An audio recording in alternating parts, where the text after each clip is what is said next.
Sir ऐसे कुछ दिल दहलाने वाले केसेस बताइए प्री मैट्रिमोनियल या पोस्ट मैट्रिमोनियल अफेयर्स को एक लेकर। प्री मैट्रिमोनियल केस मैं आपको बताता हूँ, बहुत अच्छा केस है। और मैं चाहता हूँ कि आपके पॉडकास्ट को देखते हुए जो व्यूअर्स हैं उनको भी कुछ आइडियाज़ मिलें, कुछ चीज़ें समझें वो, कि जो उनके माँ बाप कहते हैं, जो उनके पेरेंट्स कहते हैं, उनको समझना ज़रूरी है। ऐसा नहीं कि आपने जो फैसला किया वही फैसला ठीक होगा। आ, एक रिनाउंड कहते हैं अपना बिजनेसमैन है गुजरात के, उन्होंने कॉल किया कि देशवाल जी, मुझे अपने बेटे ने बहुत प्रेशर बना रखा है किसी लड़की से शादी करने के लिए, तो मैं जानना चाहता हूँ उस लड़की का बैकग्राउंड, उसकी फैमिली का बैकग्राउंड। तो मैं कहा, आप वैसे क्या जानते हैं? क्योंकि बेटे ने अगर प्रेशर बना रखा तो बेटे ने बताया भी तो होगा उस फैमिली के बारे में। तो कहता बताया है, और वो फैमिली का जो बैकग्राउंड है बहुत ही लोअर क्लास है। हम कहाँ वो कहाँ, कास्ट भी नहीं मिलती है, मतलब कहीं से कुछ भी मैच नहीं हो रहा है। मैंने बेटे को बहुत समझाया, लेकिन अब बेटा इतना प्रेशर डेवलप कर रहा है। इवन वो तो ये भी धमकी देने लगा है कि मेरी शादी उससे कर दो वरना मैं सुसाइड कर लूँगा। तो अब मैं समझ नहीं पा रहा हूँ कि देशवाली मैं करूँ तो करूँ क्या।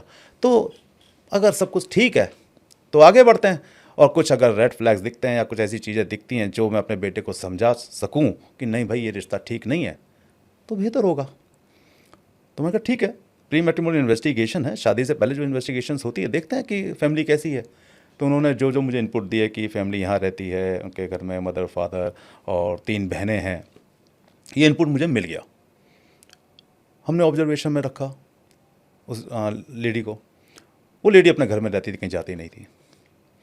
उसकी दोनों बहनें नॉर्मली 3-4 दिन के लिए बाहर होती थी, फिर आ जाती थी, फिर उसी घर में रहती थी। मदर फादर रह रहे थे। लिविंग स्टैंडर्ड ठीक ठाक था, अच्छा था। लेकिन चौंकाने वाली बात यह थी कि काम कोई नहीं करता था वहाँ पे, नौकरी किसी की नहीं थी, किराया किसी को नहीं आता था। किराए पे ली गई प्रॉपर्टी थी, डुप्लेक्स टाइप की कोठी ले रखी थी उन्होंने, तो घर में गाड़ी भी थी। तो हमने एस्टिमेट लगाया कि इस गाड़ी का, इस घर का खर्चा, इसका किचन मनी, ये सब मिला मिलू के 2 लाख के आसपास तो एक्सपेंसेस हैं। अभी 2 लाख आ कहाँ से रहे हैं? ऑब्जर्वेशन करते रहे तो देखा कि उस कोठी पे, जहाँ पे माता पिता और तीनों बहनें रहती हैं, रात को कारें आती हैं, अलग अलग दिन पे अलग अलग कार, और उसमें जो लोग उतरते हैं उनकी जब इन्वेस्टिगेशन की गई, और आप पूछोगे इन्वेस्टिगेशन उनकी कैसे हो गई? गाड़ियाँ खड़ी होती थी, गाड़ियों के नंबर होते थे, नंबर से उनके रजिस्ट्रेशन एड्रेस निकल जाते थे, रजिस्ट्रेशन एड्रेस से वहाँ पे मोबाइल नंबर मिलते थे, मोबाइल नंबर गूगल पे डालते थे तो वहाँ से इन्फॉर्मेशन मिलती थी कि ये किसी कंपनी का ओनर है, ये किसी कंपनी का ओनर है। तो हमें हैरानगी हुई कि ऐसा कौन सा बिजनेस करते हैं कि कंपनी के जो ओनर्स हैं, यंगस्टर्स, वो यहाँ आते हैं, रात को ठहरते हैं, 2-3 बजे सुबह निकल जाते हैं, 4 बजे सुबह निकल जाते हैं। तो हमें हमारे एक्सपीरियंस ने बोल दिया कि यहाँ पे कुछ ना कुछ प्रोस्टिट्यूट का बिजनेस चल रहा है, और कुछ हो ही नहीं सकता। क्योंकि ये कैसे पॉसिबल है कि ये घर कुछ कमाता ना हो, 2 लाख के एक्सपेंसेस हो रहे हों, और रात को गाड़ियाँ आ रही हों, और सबके सब अलग अलग बिजनेसमैन हैं।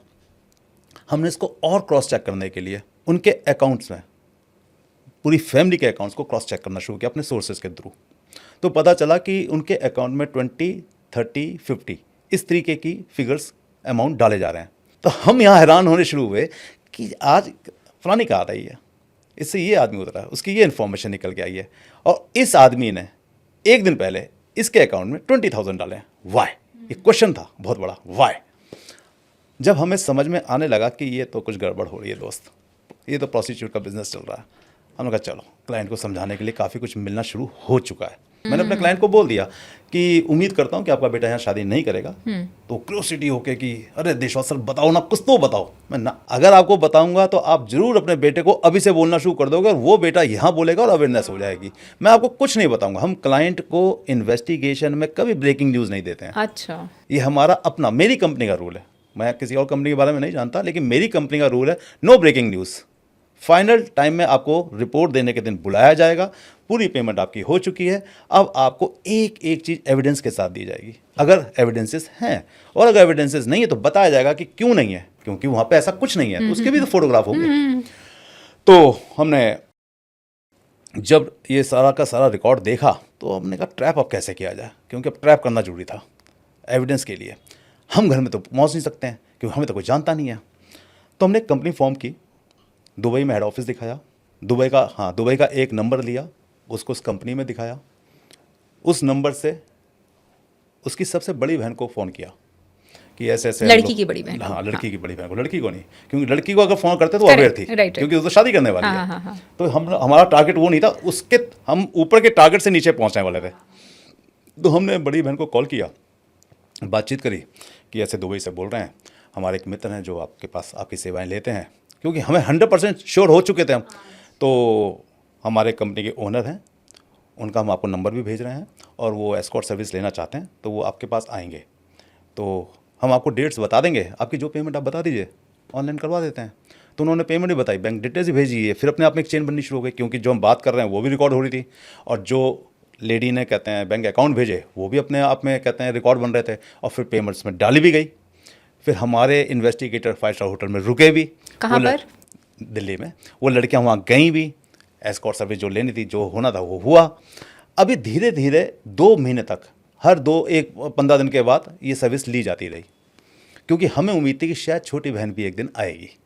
लेकिन जब छोटी बहन नहीं आई, छोटी बहन क्यों आएंगी? छोटी बहन भी, तीनों बहनें एक काम कर रही थी, लेकिन छोटी बहन को लगा था कि मैंने इतना बड़ा बिजनेस टाइकून को ट्रैप कर लिया है, तो अब मुझे ये सब करने की क्या ज़रूरत है।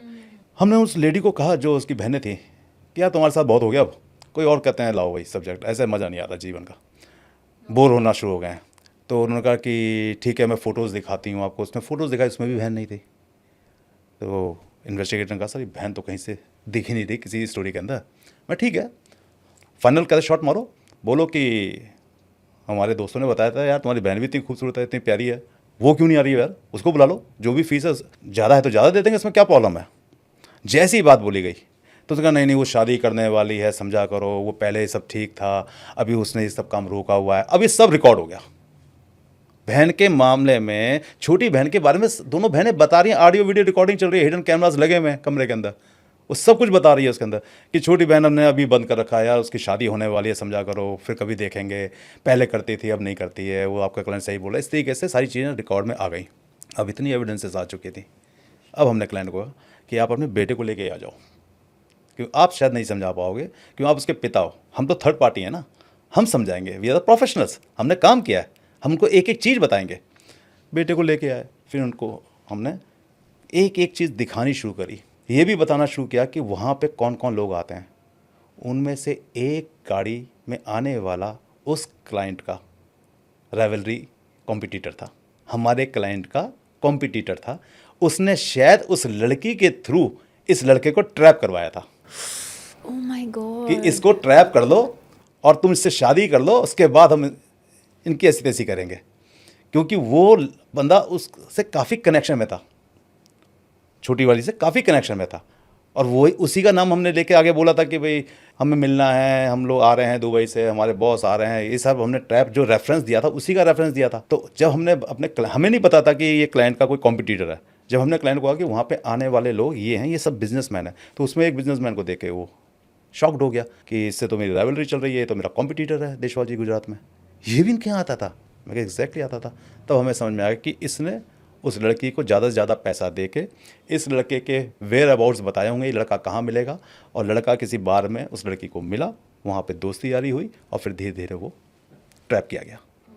If you enjoyed watching this content, you can watch the full in-depth video on the Body to Being podcast hosted on Shloka YouTube channel. To continue watching shorter pieces of this content, you can subscribe to Shloka Clips on YouTube. Don't forget to like this video and follow us on Spotify.